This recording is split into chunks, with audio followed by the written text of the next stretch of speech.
Welcome to Magazine Big Works, where we explore the cutting edge of culture, creativity, and industry transformation.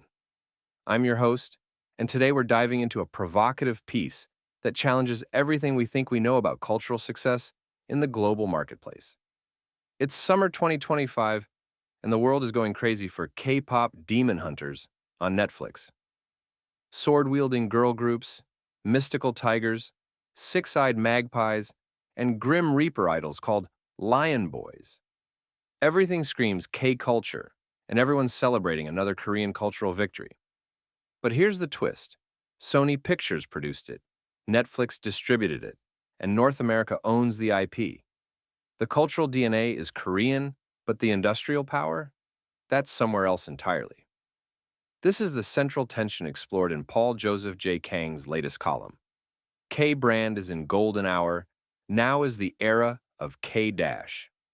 Kang, a creative strategist and cultural industry architect, argues that we're witnessing not cultural triumph, but what he calls cultural extraction.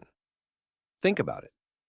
Culture spreads, the world gets inspired, but who actually builds the sustainable structures? Who owns the rights? Who designs the ecosystems that last beyond the initial buzz? K-dash. Not K-pop, not K-drama, but K-dash. A strategy for designing what comes after the cultural moment.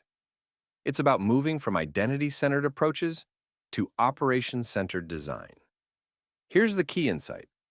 The K-brand is undeniably in its golden hour right now.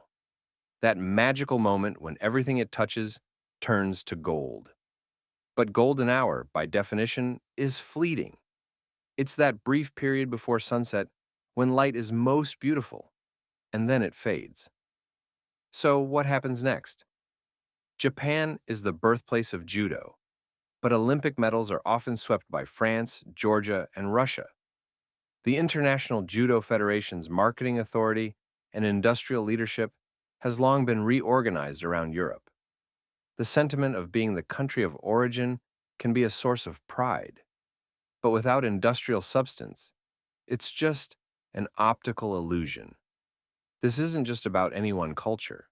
It's about how countless cultures get trapped in this same pattern.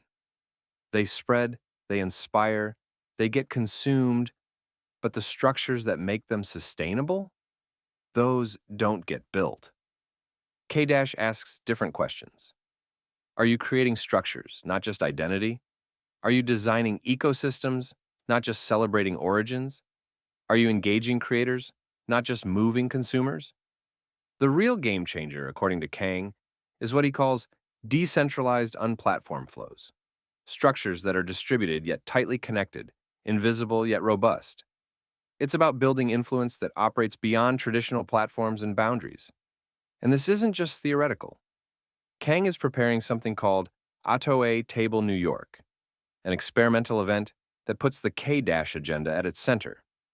It's designed as an open table where people of diverse fields, races, and cultural backgrounds can eat, drink, play, and experience together, creating new ecosystems where originality intersects.